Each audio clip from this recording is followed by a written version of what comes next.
I myself am going to dedicate my time for an open door policy. People that want to speak to me, ask me questions, and vice versa. I think that the communication right now needs some working, and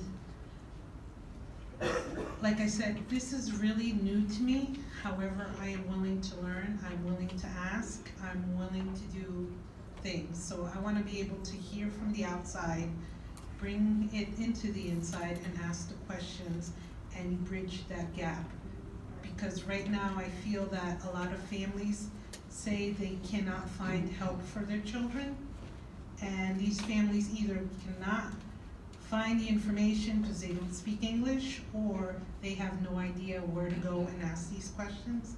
So I want to be able to be that person to say, I don't have the answer to that, but I will find out for you. Thank you. Right, so there's 9 people on the board. We have 6 permanent committees, and we liaise with 15 other groups across the city. By design, the committees can only have 4 members. All the important work is done in the committee. I onboarded on this thing in 2015. I got to go to a finance meeting where they were describing this PPT process, and as the auditor in the room, I just said, hey guys, who's in control of this whole thing? And no one could answer the question. There's no chain of command in this whole process. That's been fixed today. More importantly, in 2015, we started the ad hoc SPED committee. And I think what the next board needs to do, there's going to be 4 of us here, got Dr. Kimmel there, I think we need to make this a permanent committee. I want to thank SPED Partners and SPEDPAC for having us here tonight. You are definitely, without argument, our biggest board activists, and you know we value that feedback and that input to tell us where we're not doing our jobs. So anyway, I think the time has come. The area has grown too significantly large. It needs more permanent focus, and I think the next board should take this up very early on. Thank you. Thanks, Karen. So my career in technology lends itself to experience and knowledge in automation and the use of artificial intelligence to cut down costs and to streamline communication. So one of the things that we have brainstormed in the SPED Partners meeting that I attended on Monday was around standardizing communication across the district. So at a micro level, using things like Class Dojo and Seesaw to communicate between teachers and specialists on their children's day and how they're fulfilling on their IEP goals and the progress there. I am partial to Seesaw because it is HIPAA compliant, it's COPA compliant, it's FERPA compliant, and it can be translated in 50 different languages. To that end, I'm a big proponent of Facebook. I do think that we should be pushing messaging out to Facebook. It indexes at 100, which essentially means statistically it reaches everybody between Facebook and its sister site, Instagram.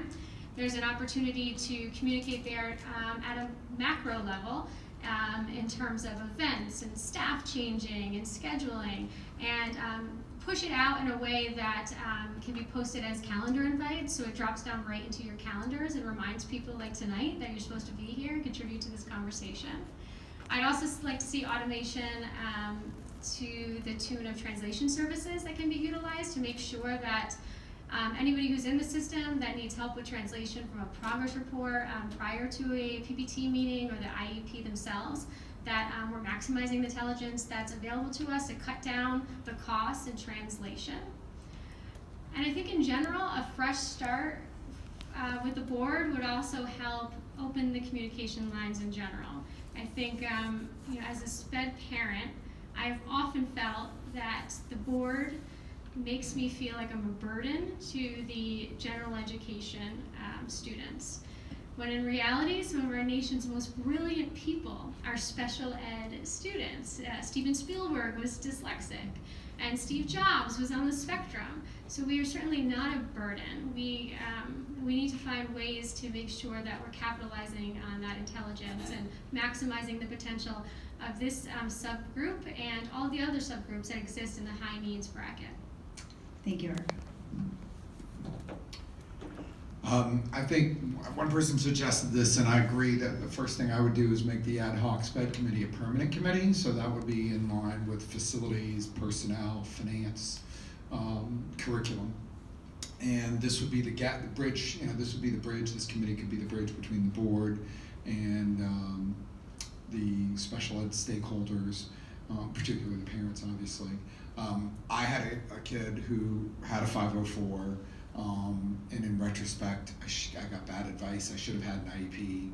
I had to send him to away to school for several years. He came back because he was homesick, and a month before graduation, he dropped out.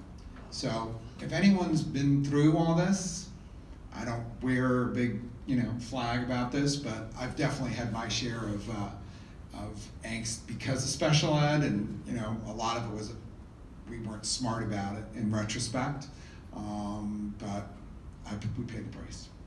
So this kid's 21 and still hasn't been to college, so I've been there. But I will say the communication and using platforms, Margaret and I actually did a lot of work last year trying to figure out how we could improve that, what the right way to do it. Obviously there are a lot of rules, with FERPA in particular, that really prevent maybe everything we would want to do being able to do.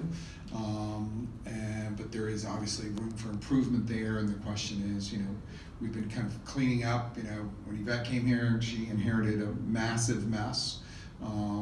As you know, we were involved in a horrible, ridiculous legal case with her predecessor, who, we stood up to her, and we paid the price by standing up to her, and we got attacked by people. But we were trying to do the right thing and make this lady, hold her, talk about accountability, and then we get nasty editorials written about us. You have 10 seconds. This board might seem like, not that special ed involved, but we're way more involved than you might think. Thanks. Thank you.